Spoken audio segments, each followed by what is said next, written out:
নমস্কার বন্ধুরা, কালীমাতা কৃষি ভান্ডারের নতুন আরেকটি ভিডিওতে আপনাদের সকলকে স্বাগত। আমাদের চাষের জমিতে ঘাস বা আগাছা একটা বড় সমস্যা।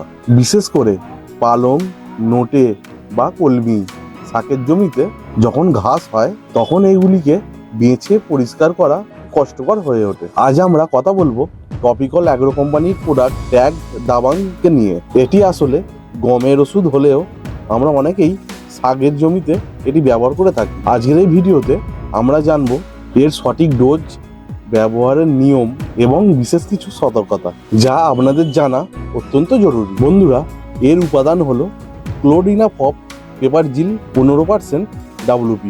এটি একটি সিলেক্টিভ হার্বিসাইড। এর মানে হলো এটি বেছে বেছে শুধু ঘাস জাতীয় আগাছাকেই মারে, আপনার ফসলের কোনো ক্ষতি না করে। বন্ধুরা, এবারে আসি এর ব্যবহারে। আপনারা যারা নোটে, পালং বা কলমি শাকের জমিতে ঘাস মারতে চান তারা 15 লিটার জলে 20 গ্রাম ট্যাগ দাবাং ভালোভাবে মিশিয়ে স্প্রে করবেন।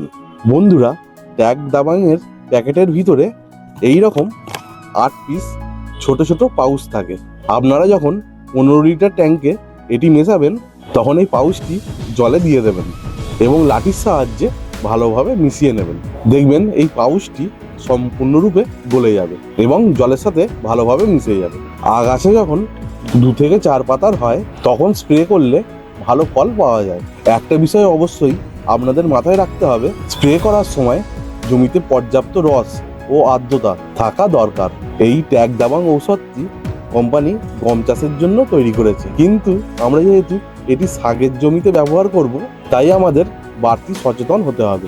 শাকের উপরে বিষ প্রয়োগের অন্তত 15 দিনের মধ্যে সেই শাক তুলে বাজারে বিক্রি করবেন না বা নিজেরাও খাবেন না, কারণ রাসায়নিক বিষক্রিয়া কাটতে সময় লাগে। মানুষের স্বাস্থ্যের কথা মাথায় রেখে এই নিয়মগুলি পালন করা প্রতিটি চাষি ভাইয়েরই কর্তব্য। সঠিক নিয়মে ওষুধ ব্যবহার করুন, ফসল বাঁচান এবং নিরাপদ থাকুন। আজকের ভিডিওটি ভালো লেগে থাকলে একটা লাইক দিন এবং অন্য চাষি ভাইদের সচেতন করতে ভিডিওটি শেয়ার করুন। কৃষি বিষয়ক আরও তথ্যের জন্য আমাদের চ্যানেল কালীমাতা কৃষি ভান্ডারকে সাবস্ক্রাইব করতে ভুলবেন না।